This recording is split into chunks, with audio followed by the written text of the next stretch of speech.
तो इसलिए ध्यान पर मैं जो चर्चा करता हूँ और कर रहा हूँ, तो दो प्रकार का ध्यान है। एक है संसारिक ध्यान और एक है रूहानी एलाई डिवाइन ध्यान, आध्यात्मिक ध्यान जिसको कहते हैं। संसार का ध्यान तो हम सबको पता है, वो लगाना पड़ता है, क्योंकि वो कर्म तक सीमित है, वो संसार तक सीमित है। और एक ध्यान में जाना है, वो संसारिक नहीं है। जिसमें जाना है वो ध्यान परमात्मा का है, वो ध्यान अलौकिक है, जिसमें जाकर हमने होना है, हम क्या हैं, मैं कौन हूँ। तो जीवन हमारा इन दो चीज़ों पर आधारित है। संसारिक ध्यान जो आपको अपने आप सोसाइटी से सीख जाते हैं, और एक ध्यान जो अलौकिक है, रूहानी ध्यान, जिसको परमात्मा का ध्यान कहते हैं। उसको सीखने के लिए, उसको जानने के लिए स्वयं से मिलना पड़ता है, स्वयं में जाना पड़ता है, जिसकी विधि जहाँ बताई जाती है। तो उसकी विधि जो है वो तीन चरण में बांटा गया है उसे।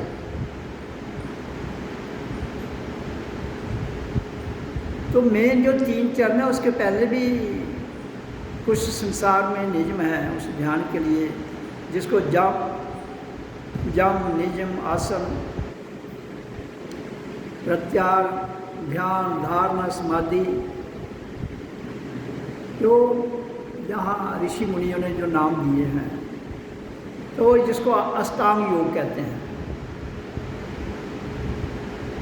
तो योग का अर्थ है जुड़ना, किसके साथ? संसार के साथ और अपने साथ,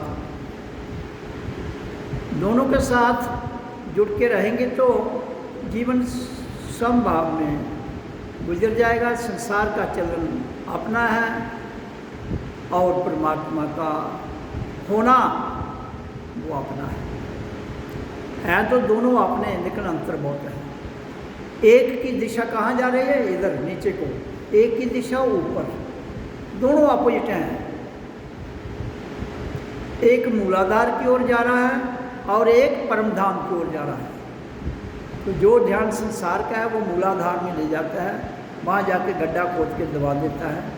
और जो परमात्मा का ध्यान है, जिसको लौकिक कहते हैं, वो हमें सत्य लोक परम धाम में ले जाता है, जहाँ ना शरीर, ना कर्म इंद्रिया, ना ज्ञान इंद्रिया, ना मन, ना बुद्धि, ना विचार, सब के सब, ना ज्ञान, ना विज्ञान, ना अज्ञान, सब के सब लोप हो जाते हैं। उस ध्यान को हम क्या कहते हैं? आध्यात्मिक ध्यान, आत्मतीय ध्यान, वो बहुत जरूरी है। उसी ध्यान के द्वारा हम जान पाएंगे कि मैं कौन हूँ, इसलिए आई हूँ, कहाँ से आई हूँ और जाना कहाँ है। इसलिए दोनों को लेकर चलना है, लेकिन एक छूट जाएगा तो दूसरे में जाएंगे। तो इसलिए लेकर दोनों को चलना है, एक का हो जाना है और एक छूट जाता है। गड़बड़ कहाँ है? हम जिसको छोड़ना है उसको छोड़ते नहीं हैं, जिसमें जाना है उसके लिए प्रयास सब करते हैं, लेकिन ठीक दिशा में प्रयास नहीं है। सर्वप्रथम उनका कंसेप्शन जो है, जो उनकी विचार है, जो उनकी मान्यताएं हैं, वो सारे के सारे पहले वाले ध्यान पर ही टिके हुए हैं, जिसको संसार कहते हैं। और संसार दो का नाम है, और दो से आगे जब विस्तार हो जाता है तो बड़ा संसार होता है। दो से संसार जो है वहाँ 2 को कहते हैं रगड़ा। तो 2 का रगड़ा, 3 का झगड़ा, 4 चोरों की टोली। 2 से शुरू हो गया रगड़ा, 3 का झगड़ा, 4 चोरों की टोली। ऐसे विस्तार होते होते आप सब उस संसार में देख रहे हो क्या हो रहा है। तो इसलिए, और जो दूसरा ध्यान है जिसमें सब कुछ संसार लोप हो जाता है, उसको आत्मकीय ध्यान कहते हैं। वो हर एक का व्यक्तिगत है और उसी व्यक्तिगत में उसका आनंद लेने के लिए हमें उसमें जाना है, जिसके लिए विधि हम जहाँ बताते हैं। तो जो जिसको यम नियम, जो जितने भी योग, धारणा,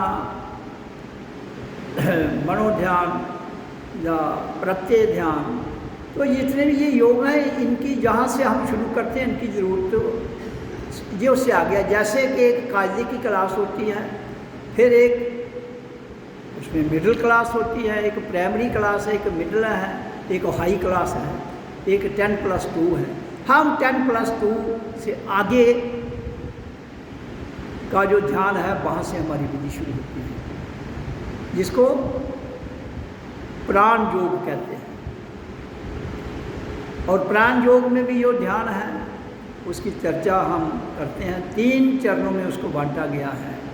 प्रथम चरण है उस ध्यान का ओम का उच्चारण, जो हम अभी करेंगे 5 मिनट के लिए। ओ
तो 5 मिनट जिसमें हमने ओम का उच्चारण किया, तो ये पूरे विश्व के लिए 5 से 10 मिनट ओम का उच्चारण ध्यान से पहले अति अनिवार्य है।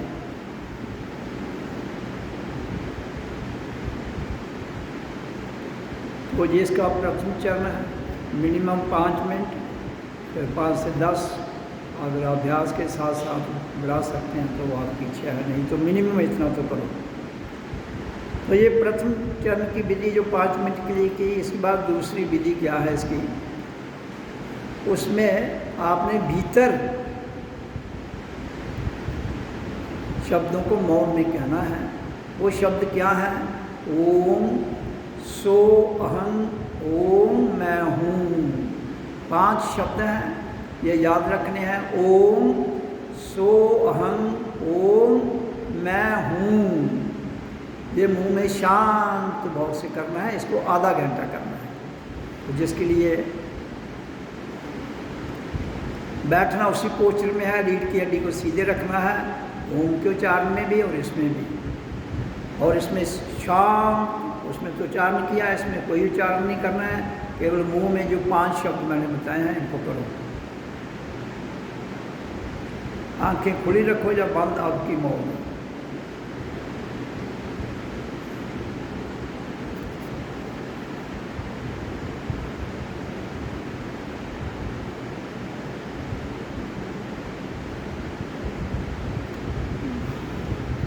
तीसरे चरण की विधि जो हम कर रहे हैं, इसमें मौन बैठते हुए केवल श्वासों का आना जाने को देखना है और ध्यान भ्रिकुटी में रखना है और अनहद नाद ध्वनि को सुनना है और प्रकाश जो प्रकट हो रहा है उसे देखना है। जिसको नहीं हो रहा है वो शांत बैठे, जरूर होगा, एक दिन अवश्य होगा।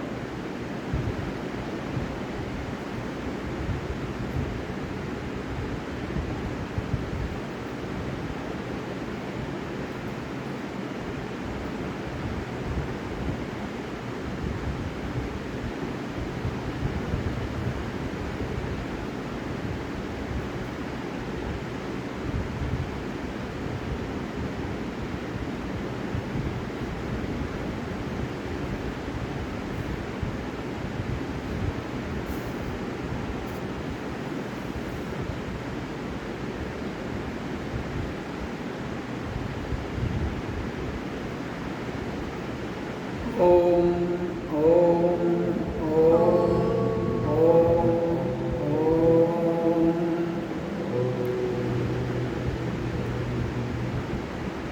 तो 3 विधि जो हम ध्यान की बताते हैं 3 चरणों में, वो कैसे करनी है वो आप सबको बताया जाता है। हर संडे को सत्संग में हर बार बताया जाता है कैसे करना है, क्योंकि सत्संग में तो आप हफ्ते में 1 बार आते हो और बाकी जो समय घर में बिताते हो वहाँ भी इसको रूटीन में 2-3 घंटे रोज़ करना है, तब जाकर इसका प्रभाव होता है। रात को करिए 2 से 6, रात 12 के बाद 2 बजते हैं, तो वहाँ से 6 बजे 4 घंटे, उसमें कोई भी समय निश्चित कर लीजिए। बाकी दिन को काम करिए आप, वो समय सबसे बेहतर है, उसी समय में उठिए और बैठिए और कर लीजिए। तो इसलिए तो 3 विधियाँ जो संपन्न होती हैं, मैंने बताया पहली का क्या महत्ता है, दूसरी की क्या महत्ता है और तीसरी का क्या योगदान है हमारे जीवन में। और जो चौथी है उसकी चर्चा अभी तक हमने नहीं की है, थोड़ी सी चर्चा आज मैं चौथी की भी कर दूँगा। और पहले 3 को फिर एक बार आपके समक्ष रखते हुए इनकी क्या महत्ता है उसको पूर्ण सुनिए, तो फिर आगे का काम अपने आप बनता जाता है। प्रथम मैंने कहा था ओम का उच्चारण, क्योंकि ओ की ध्वनि मालिक है पूरी प्रकृति की, पृथ्वी से लेकर सूर्य लोक तक। तो जो जितनी भी ध्वनियाँ जहाँ हमारे पृथ्वी से सूर्य लोक तक घूम रही हैं उनको नियंत्रण करती है, वो मालिक है, इसलिए उसके अंदर क्षमता है नियंत्रण करने की।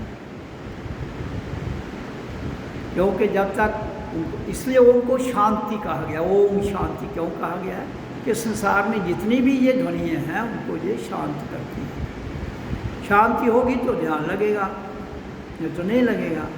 फिर दूसरी क्रिया जो ध्यान की शुरू होती है, जिसमें मैंने कहा है कि ओम सो अहम, ओम मैं हूँ, शांत भाव में लंबा जितना श्वास है करना है। तो उससे क्या होगा, जब हम ओम के उच्चारण से शांत वातावरण क्रिएट होता है तो फिर भीतर हमारे का जो माहौल है वो शांत होता है। उसके द्वारा हमारी कर्म इंद्रियाँ, ज्ञान इंद्रियाँ, मान बुद्धि वो प्रभावित होते हुए वो धीरे धीरे शांत होती है। पहले तो बाहर का वातावरण शांत किया इसने, तो फिर हम अंदर का करेंगे। तो जो ये करती है, जो अभी किया। और तीसरी ने क्या करना है, तीसरी जो थी जिसमें हमने केवल श्वास को देखना है और ध्यान में आगे चक्र रखना है, वहाँ हमारा जो श्वास है वो नियंत्रण में आता है। श्वास जब नियंत्रण में आता है हम ठहर जाते हैं। फिर जो अनहत नाद ध्वनि, अनस्ट्रक्ट साउंड जो सुनाई देती है वो सुनना है। अब सबको तो ये यहाँ सुनाई नहीं देती होगी, जिनको सुनाई देती है उनको तो पता है, लेकिन उसकी जो आवाज़ है, कोई ओम कहे कुछ कहे, वो ऐसी नहीं है, वो सुनने वाला ही उसका आनंद ले सकता है। तो वो आनी चाहिए। ओम झुनझुनी आवाज़ होती है उसकी, ओम नहीं है वो। तो लेकिन इसी की रिफॉर्म स्टेज कह सकते हो आगे की, तो वो भीतर की है, वो सुननी है। तीसरी स्टेज ने जब श्वास बाजू हमारी अपने काबू में आती है, तो जब मैंने कहा कि श्वास लेना और छोड़ना, उसके बीच में एक समय है, बिल्कुल पल, जिसको हम पल से भी कम कहते हैं, पल भर की जो क्षण, वो जो समय है, उस समय से हमने संसार के शोर को हटाते हुए, अपने आप को स्थापित करते हुए वहाँ उस ध्वनि को सुनना है। आंधा तो ना वो तब सुनाई देता है। तो तीसरी ने वो काम करना है। ये 3 विधि है। चौथी मौन, जहाँ सत्संग गया, जहाँ पुस्तकें गई, जहाँ ज्ञान गया, जहाँ अज्ञान गया, जहाँ मन गया, बुद्धि गई और सब कुछ गया, वो चौथी स्टेज, कंप्लीट मौन। उसके आगे वही जीवन यात्रा सफल होने का, हमने जो जन्म लिया है, मैं कौन हूँ, वो तब सार्थक हो जाएगा। ये हम सबका जीवन लक्ष्य है। संसार का ज्ञान हमें अधोगति में ले जाता है और परमात्मा का ज्ञान हमें ऊर्ध्व गति में ले जाता है। लेकिन अधोगति में भी जाओगे तो समझ आएगी संसार क्या है। अधोगति में तो हम बैठे हुए हैं मूलाधार में, अगर और अधोगति में जाना है तो दलदल में और चले जाओगे। लेकिन दुनिया तो उधर ही जा रही है, क्योंकि माया तो नीचे को है, माया ऊपर तो नहीं है। माया का हाथी नीचे, आपकी भ्रिकुटी के नीचे माया का हाथी, उसके ऊपर उड़ने वाला हाथी जिसको आत्मा कहते हैं, नीचे मन। ये अब आप पर निर्भर करता है कि आप जीवन में, मैं तो कहता हूँ संसार का पूरा मजा लो, पूरा, कहीं इच्छा ना रह जाए आपकी बकाया। और किस तरह लेना है? मधुमक्खी देखी आपने, जैसे वो फूल पर बैठती है वहाँ का रस लेके उड़ जाती है, बस उसके अपने पार को नहीं लगने देती, शायद मुंह से चूसती है, और फिर उसके बजाय जो बाँह से चूसती है वही फिर शायद वो लगा के आपको भी दे देती है, बांटती है, खुद भी खाती है और बांटती भी है।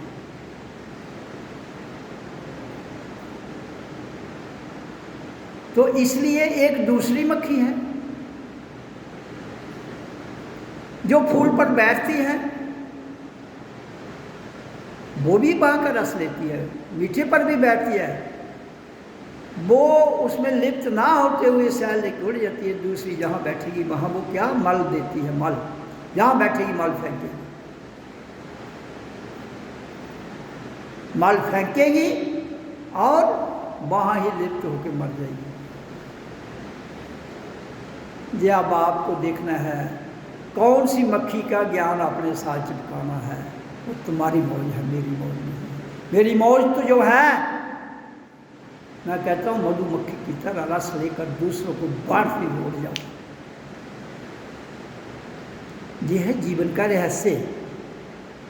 आप इसके पीछे कितने शास्त्र, कितने ग्रंथ, कितने लॉजिक, कितने तर्क वितर्क लिखे गए, दो टूक बानी है। संसार का ज्ञान तुम्हें दलदल में लेता है और आत्मा का ज्ञान तुम्हें अपने साथ ले जाता है।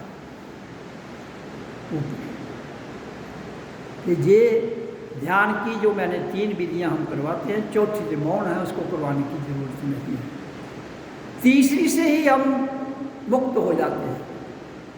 तीसरी में जब हम आनंद नादवानी सुनते हैं और वो साथ में वो प्रकाश, ज्योति का प्रकाश देखते हैं, तो मुक्ति वहाँ से शुरू हो जाती है और पूर्ण मुक्त जब हम माउंट कंप्लीट में चले जाते हैं, जहाँ ना तो सत्संग है, कुछ भी नहीं है, ना हिंदू है, ना मुसलमान, ना सिख, ना ईसाई, ना बौद्ध, ना जैन, ना धर्म, ना नर, ना नारी।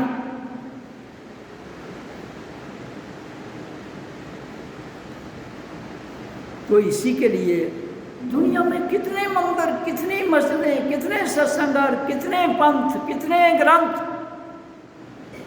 मैं कहता हूँ ये 4 जो हम विधि बताते हैं, इन पर जीवन ढालिए और बाकी सब कुछ क्लोज हो जाएगा, सब कुछ क्लोज, ऑटोमेटिक, करने की जरूरत नहीं।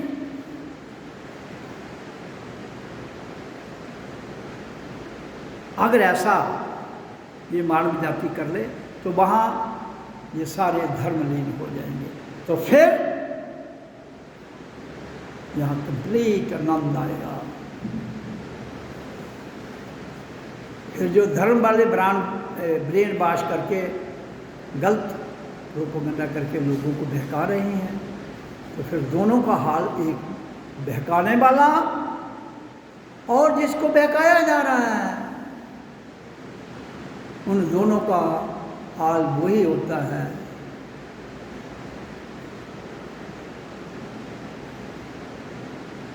जहाँ केवल दल ही दल, दल दल दल ही दल है।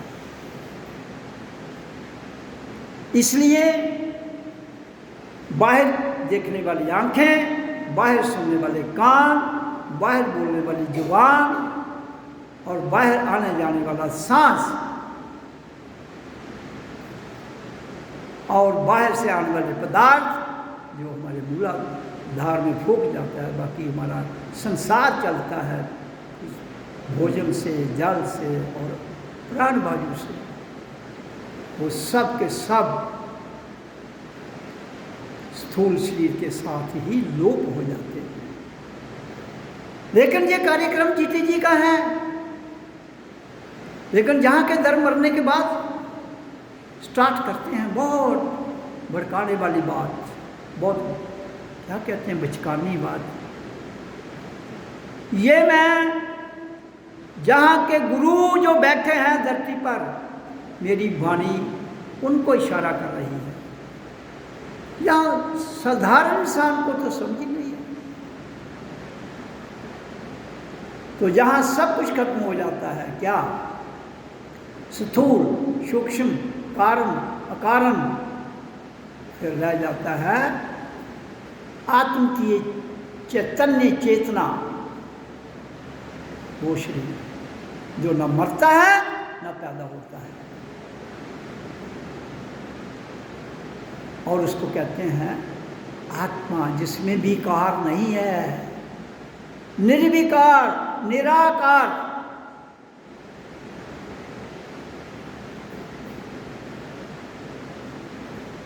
लेकिन उसके लिए समय देने की जरूरत है। जो मैंने बताया, रात के 12 बजे के बाद 2 बजते हैं, 2 बजे से लेकर 6 बजे तक 4 घंटे का समय है। शुरू 1 घंटे से करो, 4 घंटे तक ले जाओ। तो जो कुछ मैंने बोला है वो प्रत्यक्ष में घटित तो होगा, वो प्रत्यक्ष में जो मैं बोल रही करोगे तो मरकर जियोगे। मौत कहाँ है? आत्मा को मौत नहीं आती है। चेतनता को मौत, चैतन्य को मौत कहाँ आती है? मौत तो स्थूल शरीर को आएगी। ये तो खोखा है भाई। तुम इस खोखे की चमड़ी गोरी काली, दुनिया तो इसी से चिपकी हुई है।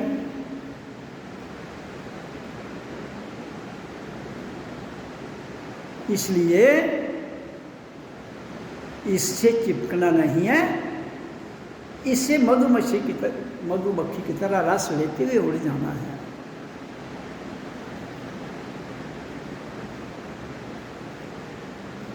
और ये जो खोखा है ना, जो बाहर का मंदिर, इसमें बहुत अट्रैक्शन है, बहुत बाहरी अट्रैक्शन इतना खतरनाक है। गुरुत्वा है जो अट्रैक्शन है। मैं कल ब्लैक होल पर पढ़ रहा था, जिसको भंवर गुफा कहते हैं। ये तो YouTube पर मैं वो देख रहा था, गूगल में पढ़ रहा था। वो सारी बात करेंगे, वो किसकी करेंगे? और तो भौतिकता की करेंगे। Electron, proton, neutron, Brahma, Vishnu, जो शिव, ये 3 शक्तियाँ हैं ना, इलेक्ट्रॉन, प्रोटॉन, न्यूट्रॉन। हम उसको इस बात से लेते हैं, वो इनको लेते हैं पॉजिटिव, नेगेटिव और न्यूट्रल।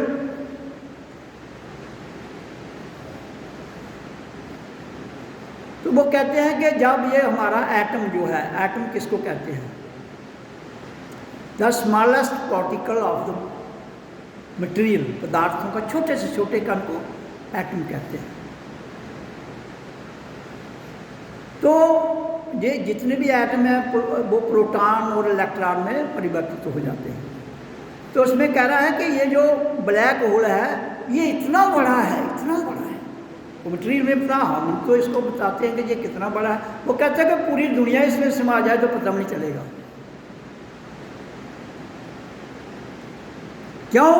कि साउंड की फ्रीक्वेंसी और लाइट की जो फ्रीक्वेंसी है, जो उसकी स्पीड है, लाइट की स्पीड तो बहुत ज़्यादा है।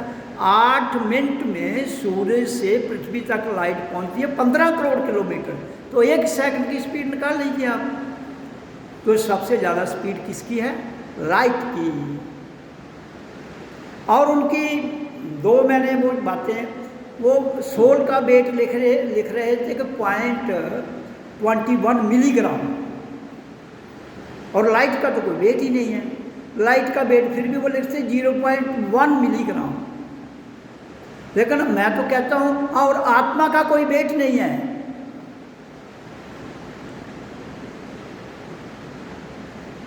तो उसकी वो उनकी एक नाम था DBL, तो डेसीमीटर बेल होता है साउंड, बेल घंटी बजती है जी, तो उसको साउंड है। तो वो डेसीमीटर जो साउंड की बात कर रहा था कि 4 multiply by 10 raise to power 69, कहता है इतने टाइम्स ज़्यादा जो ब्लैक होल है, जिसको भंवर गुफा कहते हैं, उसके भीतर इतनी शक्ति है, वो इतने ज़्यादा गुना हो जाती है। तो वो एक सोलर सिस्टम हमारा क्या, वो कहता है कई सोलर सिस्टम को बीच में ले जाएगी, गैलेक्सी तक भी उसमें घुस जाती है। तो मैं तो यहाँ सत्संग में हम आपको भंवर गुफा, जिसको ब्लैक होल कहते हैं, हम कहते हैं ना कि उसमें चले जाइए, कितना पता नहीं लगता कहाँ तक अंधेरा, पूरी आपका सब कुछ जज होता है। लेकिन जब तक हम अपनी उच्चारण से और मेडिटेशन से उसके पार चले जाते हैं तो वहाँ प्रकाश हो जाता है। उसी प्रकाश को मौन, वो है मौन। तो वैज्ञानिक दृष्टि से और आध्यात्मिक दृष्टि से इसके पार, ब्लैक होल के पार, भंवर गुफा के पार जाना है हम सब।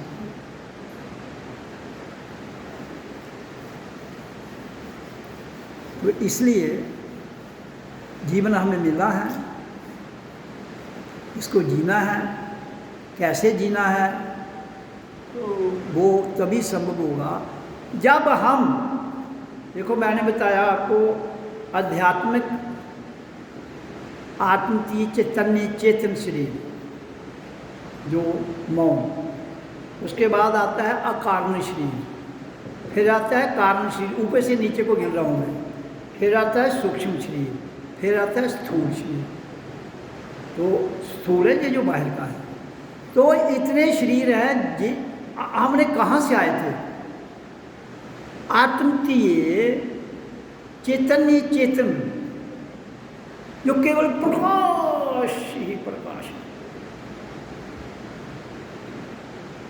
तो उससे जब उसने हमारे यहाँ एंटर किया, जब हमारे भीतर एंटर हुई वो, तो वो उसके अकारण कारण सूक्ष्म रूप में यहाँ वो एंटर होता है।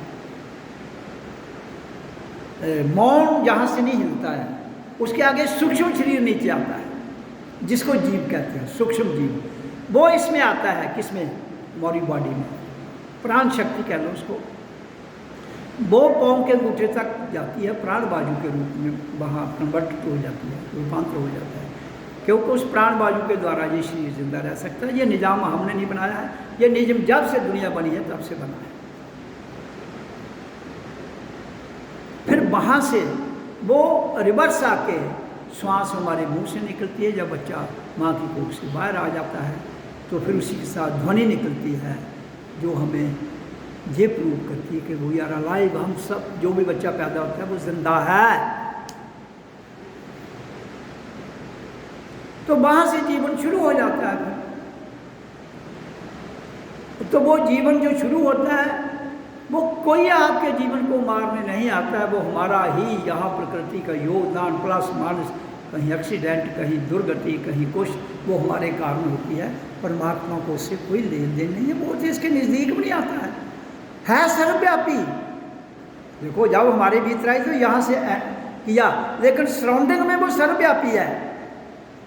तो मैं बड़ा क्लियर करूँगा आपको आज कि वापस जाती है तो आत्मा ना आती है ना जाती है। तो यहाँ से फिर हमारा रिवर्स, ये क्यों आई? क्योंकि सूक्ष्म शरीर जो है हमारी, जो जीव आत्मा जिसकी भी ये यहाँ थी, तो वो सूक्ष्म शरीर लेके वो जन्म के समय आ जाता है, तो सूक्ष्म शरीर में आ गया। अब ये स्थूल शरीर उसका एक माध्यम है, जरिया है, और इस जरिए के कारण हमने जो मेडिटेशन का रास्ता बताया है, वो रास्ता ध्यान का अपनाना है जो बताया जा रहा है। उसको अपनाकर मूलाधार से ऊपर, फिर ऊपर हम, जिसमें पहले वो मैंने कहा ना यम नियम वो करता है, हम तो प्राणायाम शुरू करते हैं जो +2 से शुरू होता है, उसके बाद ग्रेजुएशन के लिए। तो फिर वहाँ से क्या शुरू होता है? प्राण, साउंड, ध्वनि और प्राण वायु का नियंत्रण। प्राण वायु भी प्रकृति में है और ध्वनि भी प्रकृति में है। वहाँ तो कुछ भी नहीं रहता है स्वयं प्रकाश के, जो आध्यात्मिक चेतना शरीर। हमने उस जगह रिवर्स रूपांतर करते हुए अपने स्थूल का सूक्ष्म, सूक्ष्म के आगे कारण, कारण कारण, फिर आध्यात्मिक शरीर में जाना है। तो सूक्ष्म शरीर जो लीन हो जाता है, फिर मुक्त, और फिर उसमें लीन हो जाता है। और जैसे ही बाहर यहाँ से जब निकलता है तो आत्मा जो है हर जगह है, हर जगह, लेकिन सूक्ष्म शरीर लीन हो जाता है। इसका मतलब मुक्ति हो गई, कहीं ऊपर नीचे नहीं जाना है भाई, कहीं ऊपर नीचे नहीं जाना। ये यात्रा भीतर की है सारी। इधर के बाहर निकलने के बाद हर जगह परमात्मा है।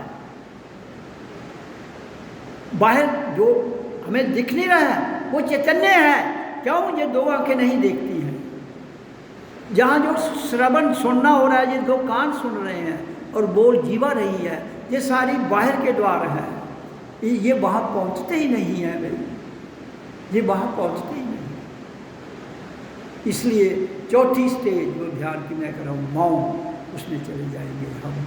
तो फिर ना कहीं जाना है ना आना है।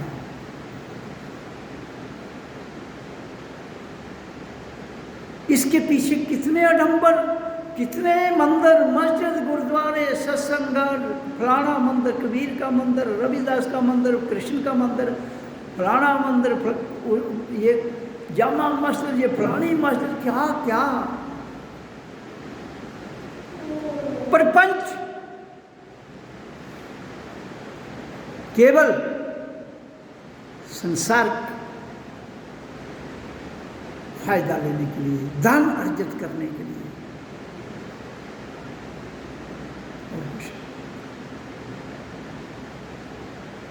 एक आदमी सारी उम्र भी मेहनत करे तो एक दिन ऐसे मंदिर हैं उनका चढ़ावा भी वो पूरी उम्र में नहीं कमा पाएगा,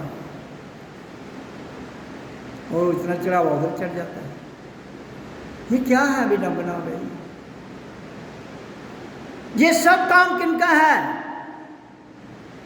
राजनेता, धर्म नेता और बुद्धिजीवी, तीन लोग।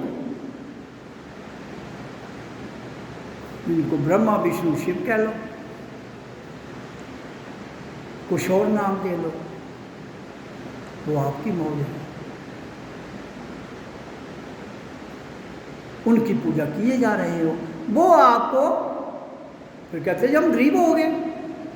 भाई वो जो लूटने वालों के पास जाते हैं वो लूट लेते हैं, फिर गरीब होते हैं। मेरे को कहते हो गुरु जी गरीब कैसे हो गए? गुरु थोड़े गरीब कर रहा है। गरीब करने वालों के पास तुम नतमस्तक होके लेट जाते हो, और गुरु के द्वार में कुछ भी करने की जरूरत नहीं है, केवल गुरु में लीन होना है। अंधेरे से भम्र गुफा से निकल के उजाले में जाना है।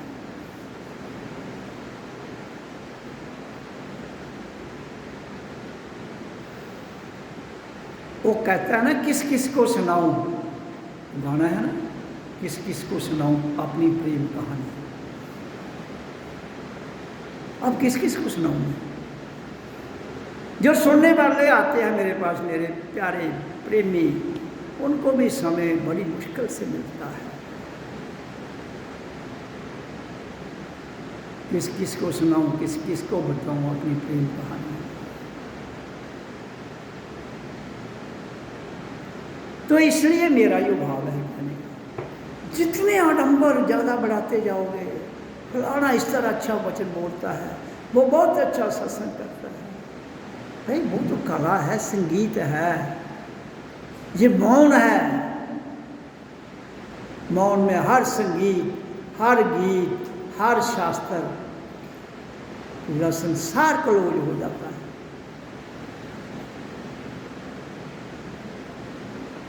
लेकिन मैं संसार क्लोज करने को नहीं कर रहा हूं, केवल आपने उसको जानना है। जानने के बाद जो मर्जी करो। तुम बिना जाने सब कुछ किए जा रहे हो, बिना जाने सब कुछ किए जा रहे हो, और जो बिना जाने किए जा रहे हो वो दलदल में जा रहे हो। जानकर करो, जब जान जाओगे फिर जो करोगे वो दलदल में नहीं जाएगा भाई, नहीं जाएगा। तो इसलिए कितने मैं देखता हूँ यूट्यूब पर दवाइयों की मशहूरियाँ, हमारी टिक्की, हमारी बिट्टी, हमारी मिट्टी, हमारा सब्सक्राइब करो, ये करो, क्या है ये सब माया, लूट घसूट। कहते हैं ये मिलिटेंट, भाई मिलिटेंट, एक मिलिटेंट तलवार लेके चल रहा है, एक मिलिटेंट बंदूक लेके चल रहा है, एक मिलिटेंट एटम बम बना के बैठा हुआ है, एक मिलिटेंट जनता को गुमराह कर रहा है, एक जो ट्रेनिंग देने वाला है। अब पाकिस्तान की फौज मिलिटेंटों को ट्रेनिंग देती है, तो वो फिर फौज भी तो मिलिटेंट हुई। तो हर देश का यही हिसाब है, कहता है हर एक को अपनी, एवरीबॉडी थिंक्स हिज ओन गीस वैन, हर आदमी अपनी गीज होती है बत्तख, वो स्वैन होता है हंस, हर आदमी अपनी बत्तख को हंस कहता है। लेकिन हंस बढ़ने के लिए बत्तख को छोड़ना पड़ता है ना। बत्तख कोई थपथपाती करते उसको कहता है ये हंस है ले लो, दुनिया भी कहती है यार ये तो बहुत बड़ा आदमी है, ये हंस ही होगा, लेकिन वो हंस होता नहीं।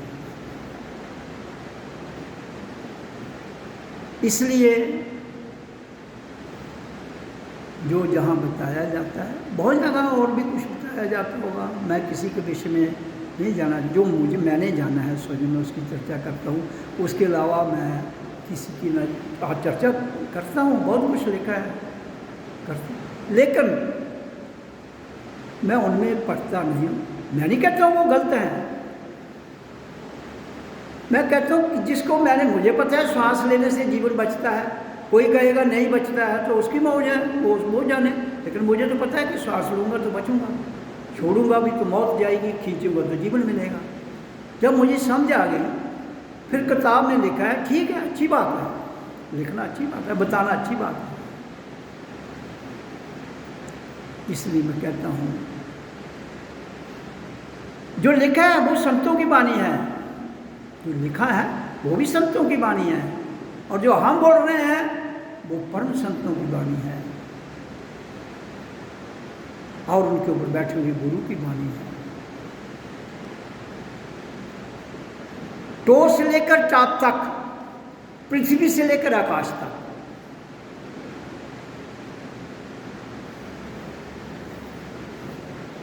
तो इसलिए जीवन हम सबको मिला है, तो मैंने भी आपको बता दिया। ओ